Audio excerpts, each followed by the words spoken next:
there, Pontiac families. This is Dr. Peralta, and I am here to talk to you a little bit about the changes that have occurred in our car rider line.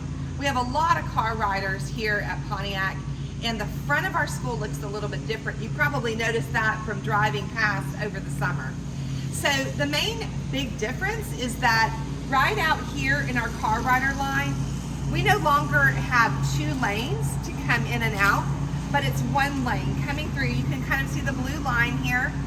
1 lane to go up, and there's a roundabout at the end to come back down. So the traffic is going 2 different ways, which means no passing.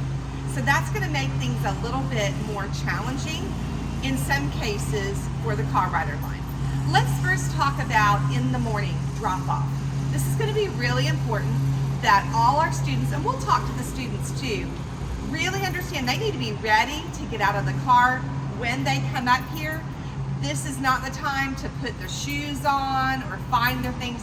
We really need to be organized. The faster we unload, the better.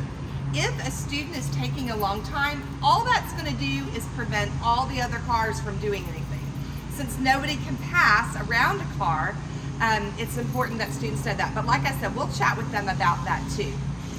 Likewise, in the afternoons, it's going to be critically important that you have the blue car rider tag. And I say blue because last year it was yellow, the year before it was white. So we have different colors. This year it's blue. And you can pick those up at open house. We will also have them for you on the first day of school too. But if you don't have that car rider tag, then you're going to be delayed just a little bit. And I'll tell you where you're going to be for just a minute. Okay, so if you do not have a car rider tag and you're driving down this drive, we are going to ask you to pull up and park in one of the spots up here. Then an administrator or a school official will come over to check your license and make sure you're the right person to be picking up a student.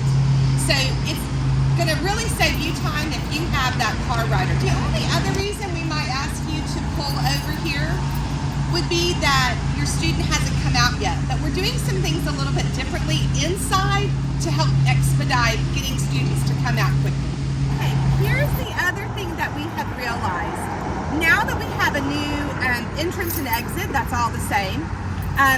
There's actually a left turn lane and a right turn lane. But please be aware that we are not going to have somebody we don't have any students crossing the street, so we will not have an officer here. We don't have a traffic officer, so we are going to have everybody turning right. Otherwise, we're going to be very, very backed up. So people will turn right only from 7 to 8 a.m. and 2 to 3 p.m. And we'll have a sign up too, but we'll be having cones here. Now, after 8 o'clock in the morning, if you're coming to do some school business, this will be fine, or if you're leaving, you'll be able to make a left turn.